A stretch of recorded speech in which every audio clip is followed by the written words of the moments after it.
इसलिए रिकॉर्ड में तो अपनी इकोनॉमी ऊपर है, अभी इकोनॉमी का कहीं से है ऐसा बोलते वो ठीक नहीं है जी। जरूर हमारा प्रयत्न है कि यहाँ के हर आदमी को न्याय मिलना चाहिए और इसीलिए हमारी सरकार काम कर रही है।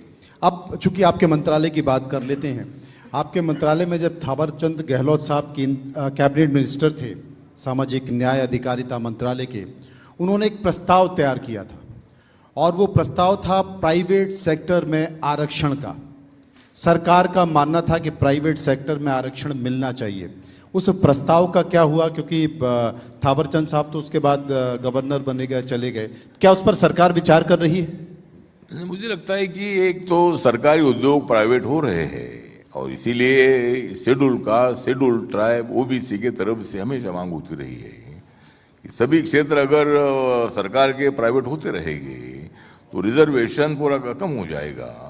इसीलिए जो सरकारी क्षेत्र प्राइवेट होते हैं उसमें रिजर्वेशन होना चाहिए और प्राइवेट सेक्टर में रिजर्वेशन के लिए जब माननीय अटल बिहारी वाजपेयी जब देश के प्रधानमंत्री थे एनडीए के, तब उन्होंने कमेटी बनाई थी और प्राइवेट सेक्टर में आरक्षण देने के बारे में थोड़ी चर्चा हुई थी, लेकिन वो जो प्रस्ताव अभी है लेकिन अभी तक वो निर्णय नहीं हो पाया है।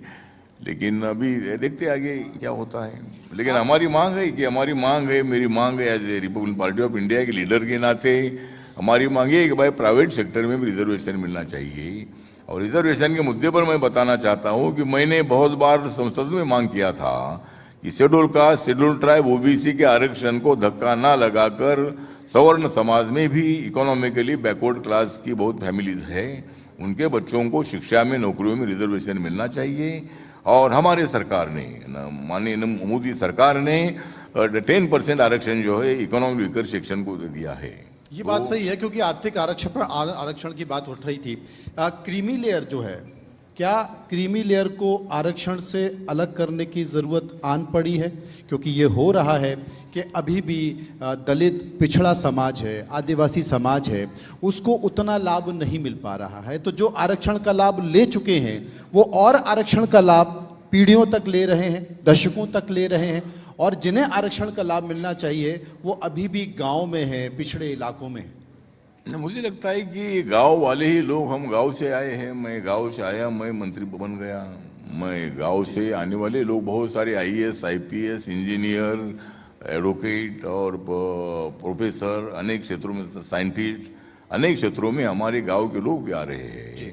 लेकिन क्रीमी लेयर जो है, क्रीमी लेयर शेड्यूल ट्राइब के लिए लगाना वो ठीक नहीं है। ओबीसी के लिए क्रीमी लेयर है तो 8 लाख के अंदर जिनका उत्पादन है उनको ही रिजर्वेशन मिलता है। इकोनॉमिक वीकर सेक्शन के लिए भी 8 लाख की मतलब वो अट है, लेकिन schedule caste and schedule caste के लिए क्रीमी लेयर की पद्धत लगाना ठीक नहीं है, क्योंकि हजारों सालों से वो गांव के बाहर रहे हैं और अभी हमको 1950 आरक्षण हमको मिला है।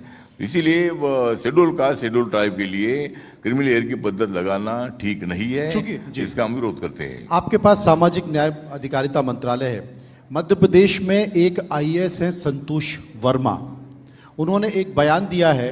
उन्होंने कहा है कि आर्थिक आधार पर आरक्षण तब तक नहीं होना चाहिए, या आरक्षण खत्म तब तक नहीं होना चाहिए जब तक कि कोई ब्राह्मण अपनी बेटी दलित को ना दे दे, या कोई ब्राह्मण की बेटी दलित के बेटे से संबंध ना बना ले, मेरे बेटे से संबंध ना बना ले। इस बयान को आप कैसे देखते हैं?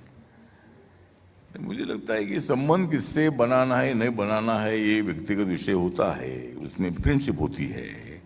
और मैं बताना चाहता हूँ कि मेरा मंत्रालय सामाजिक न्याय मंत्रालय जो है डॉक्टर अंबेडकर फाउंडेशन के तरफ से इंटरकास्ट मैरिज को 2.5 लाख रुपए में देते हैं।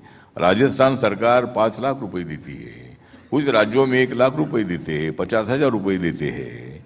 तो रिकॉर्ड ऐसा है कि एक साल में कम से कम 2.5-3 लाख से ज़्यादा इंटरकास्ट मैरिज होते हैं, जो इंग्लैंड में पढ़ने के लिए जाते हैं, अमेरिका पढ़ने के लिए जाते हैं और अनेक जाते हैं। मैंने भी इंटरकास्ट मैरिज किया है।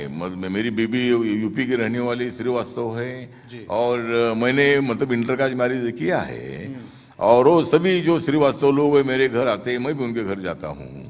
तो कास्टिज्म खत्म करने के लिए इंटरकास्ट मैरिज करना अत्यंत आवश्यक है। और इसीलिए मुझे लगता है कि लव मैरिज तो होते हैं, लेकिन मेरी मांग सूचना ये है कि भाई प्रपोज मैरिज भी होना चाहिए। अगर जिस तरह अपने जाति में अपन देखते हैं कि भाई इसका मकान ठीक है क्या नहीं है, नौकरी है क्या नहीं है, इनकम है क्या नहीं है, इसका स्वभाव क्या है, हमारी लड़की को अच्छा संभालेगा या नहीं संभालेगा, उसी तरह एक दूसरे समाज में भी इसी तरह का एक मूवमेंट होना चाहिए, समरसता होनी चाहिए, आपका कहने का मतलब भी है। एक सवाल है आपके स्टेट से जुड़ा हुआ, महाराष्ट्र से जुड़ा हुआ। बीएमसी का चुनाव आ चुका है, महाराष्ट्र में आपकी पार्टी की उपस्थिति है, आपकी तैयारी कितनी? हाँ, तो महाराष्ट्र में चुनाव अभी जो 29 महानगर पालिका है कारपोरेशन से, उसका चुनाव अभी आया है जी। और 15 जनवरी को वो चुनाव है, 16 जनवरी को रिजल्ट आने वाले हैं। तो महाराष्ट्र में जो बीएमसी है, मुंबई म्यूनिसिपल कॉरपोरेशन जो है, इस कॉरपोरेशन में हमारी जो महायुति है, देवेंद्र फडणवीस जी के नेतृत्व में एकनाथ शिंदे जी है, अजित दादा पवार जी है, मैं हूँ, तो हम लोग मतलब वहाँ बीएमसी का जो चुनाव है, ये बीएमसी का चुनाव हम जीतेंगे। वहाँ का मेयर महायुति का होगा।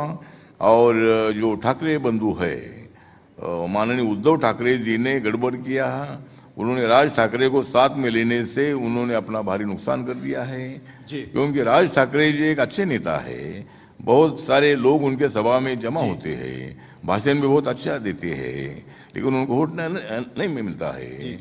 और वो मतलब दादागिरी करने का काम करते हैं। हम भी मराठी, हमको मराठी का अभिमान है, लेकिन जिनको मराठी आती नहीं है तो मराठी बोलने तो मैं थप्पड़ मारूंगा, इसी तरह की दादागिरी करना ठीक नहीं है। मुंबई भारत की इकोनॉमिकल राजधानी है, वहाँ देश के कोने कोने से हर आदमी वहाँ आता है, उनको रोजगार मिलता है, उनको पेट भरने का मौका मिलता है। और इसीलिए मुंबई में 40% मराठी लोग हैं, 60% नॉन मराठी लोग हैं। मराठी लोगों में से वोट हमको भी मिलेगा।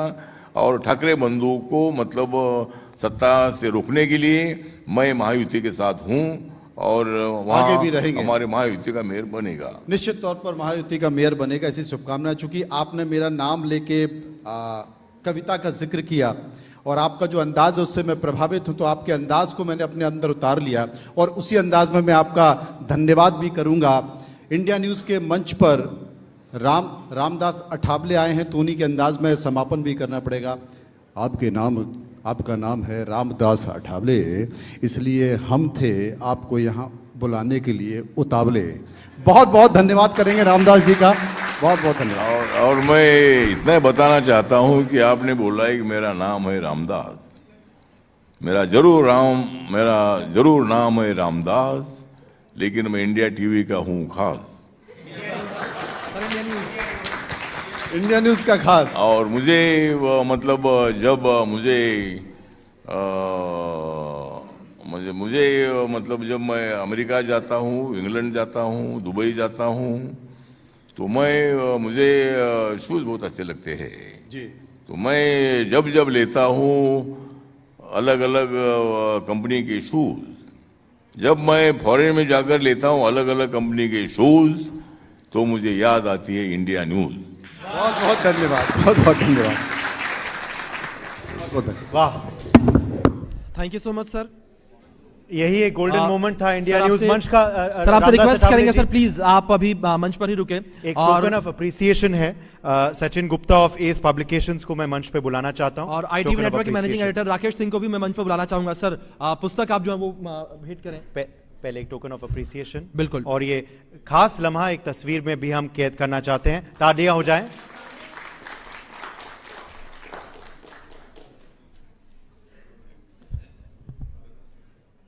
तो तालियां बजती रहनी चाहिए। बड़ा खास लम्हा है ये, बिल्कुल, और बड़ा खास सेशन भी रहा। यादगार पल, यादगार कविताएं भी।